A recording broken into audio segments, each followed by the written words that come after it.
ওয়া ইযা খাতাবাহুমুল জাহিলুনা ক্বালু সালামা। অল্প অল্প করে অবিশ্বাস্য কিছু শিক্ষা এখানে প্রদান করা হয়েছে। আরবি ভাষায় ইদা অর্থ যদি না, এর অর্থ যখন। যখন বিরক্তিকর ব্যক্তিরা, যখন সেই ব্যক্তিরা যাদের নিজস্ব নিয়ন্ত্রণ নেই, এরা যখন তাদের সাথে কথা বলে, যখন মূর্খ লোকেরা তাদের সাথে কথা বলে, এখানে বলা হচ্ছে না যে যদি তারা কথা বলে, বরং আয়াতে বলা হচ্ছে যখন তারা কথা বলে। আল্লাহ আমাকে এবং আপনাকে জানিয়ে দিচ্ছেন যে এমন লোক সব সময় থাকবে যারা আমাদের উদ্দেশ্যে কথা বলবে, যারা আমাদের সাথে আলোচনায় অংশ নিবে, যারা আমাদের সাথে ভাব প্রকাশ করবে। তাদের আচরণ হয়তো ভালো হবে না, এরকমটা ঘটবে, এটা এড়াতে পারবেন না। এই ধরনের অপ্রীতিকর অভিজ্ঞতার শিকার আপনাদের প্রত্যেকেই হতে হবে, আমি সহ। এমন লোক থাকবে যারা জাহেল। এখানে জাহেল অর্থ উপলব্ধি করুন। জাহেল অর্থ শুধুমাত্র মূর্খ না। যখন মুসা আলাইহিস সালামকে গরুর বাছুর সম্পর্কে জিজ্ঞেস করা হলো, তিনি বলেছিলেন যে তোমাদেরকে একটি গরু কুরবানি করতে হবে। আর তারা বলেছিল, তুমি কি তামাশা করছো? আতাত্তাখিযুনা হুজুয়া, তুমি কি আমাদের সাথে উপহাস করছো? আমাদেরকে গরু কুরবানি করতে হবে? এখানে আমাদের সামনে জটিল পরিস্থিতি রয়েছে, কিন্তু কোনো গরু কুরবানির প্রয়োজন নেই। তিনি আসলেই রেগে গেলেন। আপনারা জানেন যখন মুসা আলাইহিস সালাম রেগে যান তখন তিনি কিছু একটা করে ফেলতে পারেন। তো তিনি তৎক্ষণাৎ আল্লাহর কাছে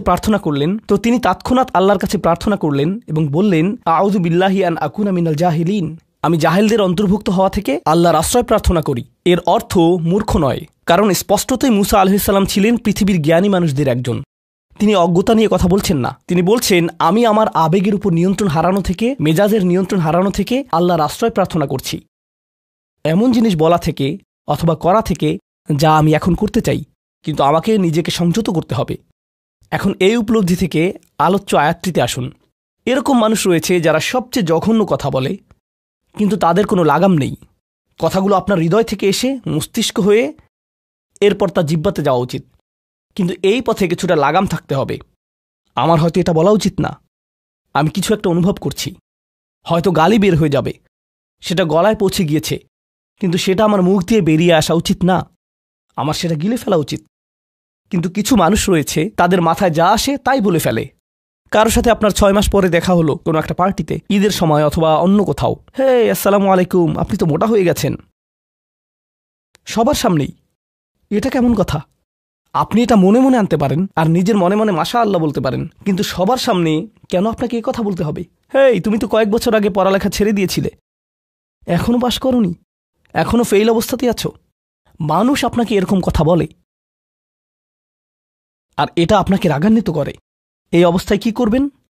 আল্লাহ বলেছেন, এটা আপনার মনের বিনয় প্রকাশের অংশ। এভাবেই আল্লাহ আমাদের বিনয় যাচাই করবেন। আর প্রসঙ্গক্রমে তারাই হয়ে থাকে আমাদের সবচেয়ে কাছের মানুষ, যার অর্থ আপনি এই ধরনের পরিস্থিতিতে বারবার বারবার বারবার পড়বেন। কিভাবে এটা থেকে বেরিয়ে আসবেন? আল্লাহ বলছেন, ওয়া ইযা খাতাবাহুমুল জাহিলুনা ক্বালু সালামা। এটা দিয়ে কতিপয় জিনিস বোঝায়। আমি এখানে সেই কয়েকটি শিক্ষা নিয়ে আলোচনা করব। যখন এমনটা ঘটবে, আপনার তাৎক্ষণিক প্রতিক্রিয়া হবে শান্তি, ক্বালু সালামা। এটা দ্বারা বিদায়ও বোঝাতে পারে। আপনি বলবেন, সালাম, আমি আর এই আলোচনা চালিয়ে যেতে চাই না, আমি সম্মানজনকভাবে আপনাকে বিদায় জানাবো। ও দাঁড়ান, আমার তো একটা মিটিং আছে। এর বাকি অংশটুকু আপনি মনে মনে বলতে পারেন আল্লাহর সাথে দোয়া করার জন্য, কিন্তু এটা তার কাছে প্রকাশ করার প্রয়োজন নেই। শুধু বলুন যে আমার একটা মিটিং আছে, আর সেখান থেকে চলে আসুন, কারণ আপনি এটা নিতে পারবেন না। তারা সেখান থেকে বেরিয়ে আসে সম্মানজনকভাবে, এটা একটা